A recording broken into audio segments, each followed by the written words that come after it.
यदुवंशी भगवान श्री कृष्ण समेत धराधाम को छोड़कर चले गए। ये कथा एकादश स्कंद में विस्तार पूर्वक आपको सुनाएंगे। जब कन्हैया धराधाम से चले गए ना, तो आज पांडव भी स्वर्गारोहण की यात्रा की। परीक्षित की उम्र अभी महज 6-7 वर्ष की थी। परीक्षित बोले, बाबा जी आप लोग जा रहे हो, मैं किसके सहारे रहूंगा? युधिष्ठिर ने कहा, पुत्र ये जीवन तुम्हें खुद अकेले जीना है। बस इतना ध्यान रहे कि शरण में अगर शत्रु भी आ जाए ना, उसे भी छोड़ दे। धर्म पूर्वक जीवन को जीना। आज पांचों पांडव स्वर्गारोहण की यात्रा की,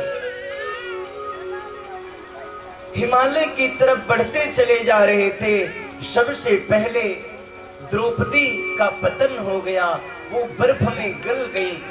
भीम ने युधिष्ठिर से पूछा, द्रौपदी क्यों गल गई, पतन क्यों हुआ?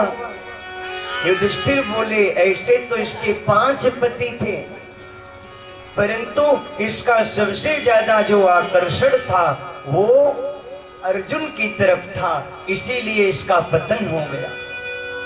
अच्छा, द्रौपदी को 5 पति क्यों मिले? द्रौपदी पूर्व जन्म में भोलेनाथ की सेवा की और भोलेनाथ से वरदान मांगी कि मेरा पति ऐसा हो जो बहुत ही धार्मिक हो, बहुत ही बलवान हो, धनुर्विद्या में विश्वविख्यात हो और सुंदरता में उसके समान कोई सुंदर ना हो और विद्वानों में वो अग्रगण्य हो। भोलेनाथ बोले, एक व्यक्ति के अंदर ये 5 नहीं हो सकता। द्रौपदी बोली, नहीं प्रभु आप चाहो तो कुछ भी कर सकते हो। प्रभु बोले, ठीक है। इसलिए द्रौपदी को 5 पति प्राप्त हुए। जब अर्जुन ने उस लक्ष्य का भेद किया, कड़ाही में देख करके जब मछली की आंख को निशाना बनाए और द्रौपदी को लेकर के आए, तो अर्जुन भीम बोले कि माँ आज मैं भिक्षा लेके आया हूं। तो कुंती के मुंह से निकल गया, बेटा आपस में सभी लोग बांट लो। और जब पीछे मुड़कर देखी तो स्त्री थी। अब युधिष्ठिर से पूछी कि धर्म क्या कहता है? युधिष्ठिर बोले, धर्म कहता है कि माता की आज्ञा सर्वोपरि है। अब बड़ी समस्या आ गई, स्त्री एक और उसके विवाह कैसे 5 से हो? उसी समय श्री कृष्ण आए और पूर्व जन्म का सब बोध कराए हैं, तब जाकर के 5 से उसका विवाह हुआ। और ध्यान देना, ये कन्या है, 5 कन्या है, अहिल्या, तारा, द्रौपदी, कुंती, मंदोदरी, ये 5 कन्या है। श्रोताओं, तो द्रौपदी का पतन हुआ और आगे बढ़े तो महाराज सहदेव का पतन हुआ। भीम बोले, इन्हें क्या हुआ? बोले, इन्हें विद्या का बड़ा अभिमान था, इसलिए इनका भी पतन हो गया। कई लोगों को होता है ना, विद्या का अभिमान हो ही जाता है। एक जगह कथा हो रही थी, तो एक महाराज कथा सुना रहे थे और बड़े आनंद, 95 वर्ष की उम्र हो गई थी वो, और कथा तो बहुत दिव्य करते, परंतु जब वो कथा बोलते तो उनके मुख से थूक निकलता था, जो रामायण जी पे पढ़ता तो अपमान होता था। अब श्रोताओं में भी कई तरह के लोग होते हैं। जब कथा करके उठे बाबा, तो एक भाई बोला, ओ बाबा आप कथा तो बड़ी अच्छी सुनाते हो, परंतु आप थोड़ा रामायण जी से पीछे हट के बैठा करो, क्योंकि मुंह से थूक निकलता है तो अपमान होता है। अब बाबा को बड़ा गुस्सा लगा। अच्छा, उस भाई ने तो सत्य कहा ना, क्योंकि भगवान ही सर्वोपरि हैं, भगवान से बढ़कर कोई नहीं है। लेकिन बाबा को थोड़ा अभिमान था विद्या का। अब वो जैसे दूसरे दिन व्यासपीठ पे बैठे, उनका पहला शब्द यही था, मेरे भाई बहन मेरी उम्र 95 साल की हो गई, मैं 10 साल की उम्र से कथा कर रहा हूँ। कथा करते 85 वर्ष हो गए। मैं कथा करते करते सिद्ध हो गया, इसलिए मैं कथा बोलता हूँ ना तो गंगा जी की धारा मेरे मुंह से निकलती है, ये थूक नहीं निकलता। अब तो महाराज उस भाई को बड़ा बुरा लगा। उसने कहा अच्छा। अब जैसे कथा विश्राम हुई, वो भाई तुरंत एक सफेद कलर का प्रसाद लेके आया और बाबा से बोला, ओ बाबा ये प्रसाद ले लो। बाबा बोले कैसा प्रसाद है? वो भाई बोला, बाबा पहले खा लो फिर बताऊंगा। बाबा खा लिए। अब वो प्रसाद खारा खारा लगा। बोले कैसा प्रसाद था? वो भाई बोला, बाबा ये कोई प्रसाद नहीं था, ये थी मेरे पिता की अस्थियां। कल आपने कहा ना कि मेरे मुंह में गंगा जी बह रही हैं, तो मेरे पिता की बड़ी तमन्ना थी कि मेरी अस्थियों को गंगा में प्रवाहित किया जाए, परंतु हम बड़े गरीब लोग हैं, कहाँ जाएं गंगा जी। इसलिए हमने सोचा जो बाबा कथा सुनाने आए हैं, जब उनके मुख में ही गंगा जी बह रहे हैं, तो चलो पिताजी की अस्थि बाबा के मुंह में ही प्रवाहित कर दो।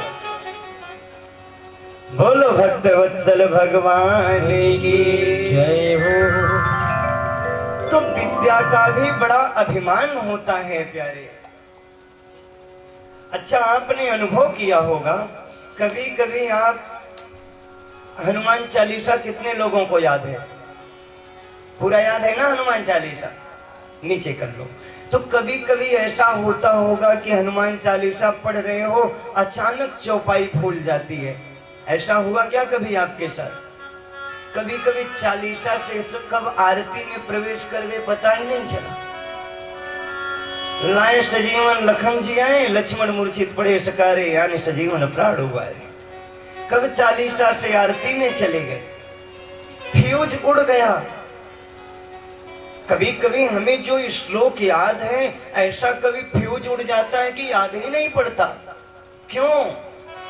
क्योंकि जब इस जीव को अभिमान होता है कि वाह रे हम, अब हम ही हैं, हमारे आगे कोई नहीं है, उसी समय भगवान वहां से कनेक्शन काट देते हैं। तब ये जीव कहता भगवान संभालो संभालो डूब जाऊंगा, तुरंत फ्यूज जुड़ जाता है। इसलिए प्यारे अभिमान मत करना। तो सहदेव को विद्या का अभिमान था, इसलिए पतन हुआ। आगे बढ़े, नकुल को भी अभिमान था, उनका भी पतन हुआ। भीम बोले इन्हें क्या था? बोले इन्हें बड़ा सुंदरता का अभिमान था। नकुल बड़े सुंदर थे, नकुल के समान सुंदर कोई नहीं था। अच्छा कुछ लोग होते हैं ना, इतना सुंदरता का अभिमान करते हैं,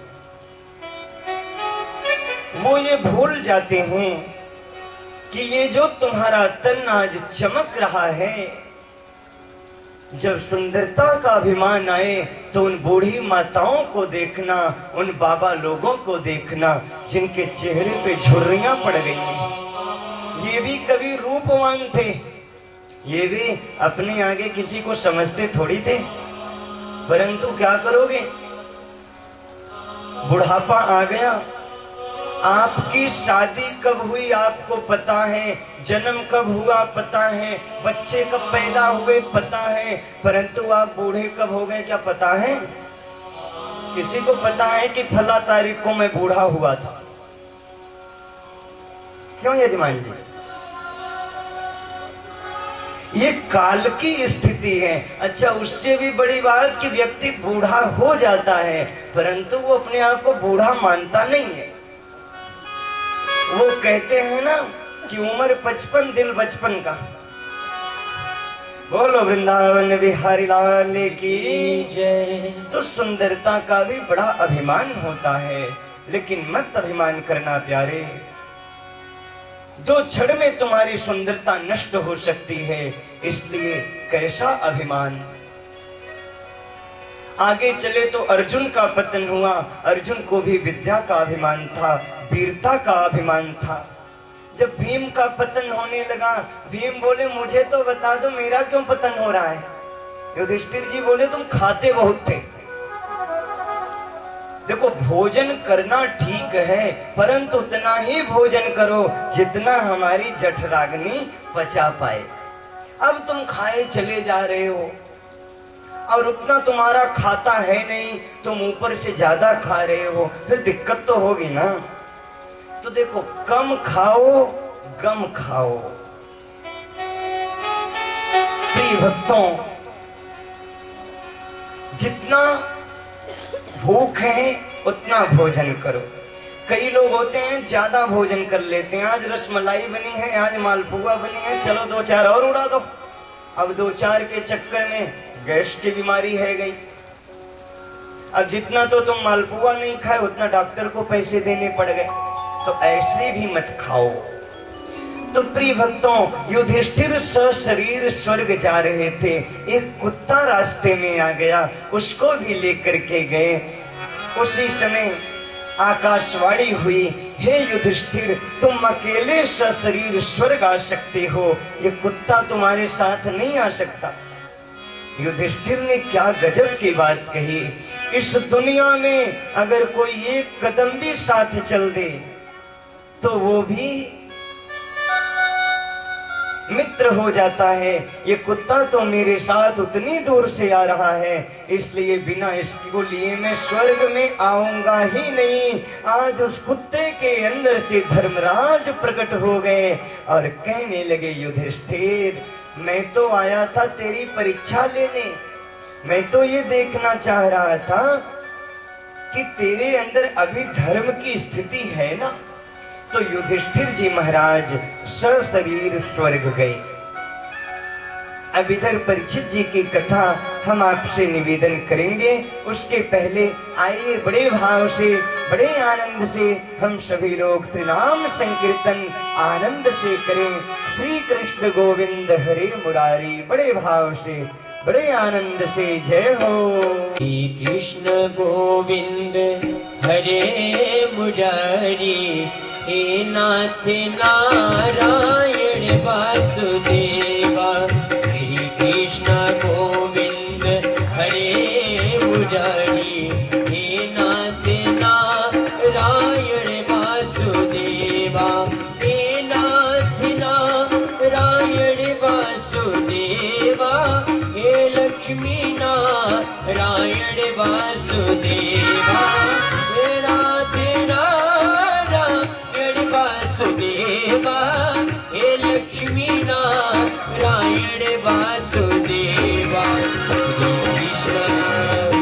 श्री कृष्ण गोविंद हरे मुरारी, हे नाथ नारायण वासुदेवा। श्री कृष्ण गोविंद हरे मुरारी, हे नाथ नारायण वासुदेवा।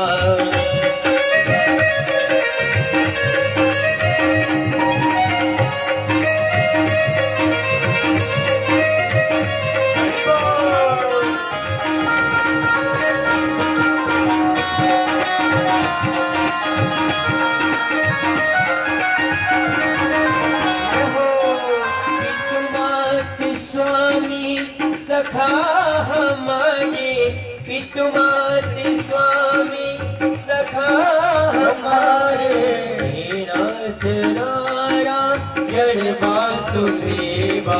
श्री कृष्ण, हे श्री कृष्ण, हाँ श्री कृष्ण गोविंद हरे मुरारी, हे नाथ नारायण वासुदेवा। श्री कृष्ण गोविंद हरे मुरारी, हे नाथ नारायण वासुदेवा। सीता राम राम राम, राजा राम राम राम। सीता राम राम राम, राजा राम राम राम। सीता राम राम राम, राजा राम राम राम। सीता राम राम राम, राजा राम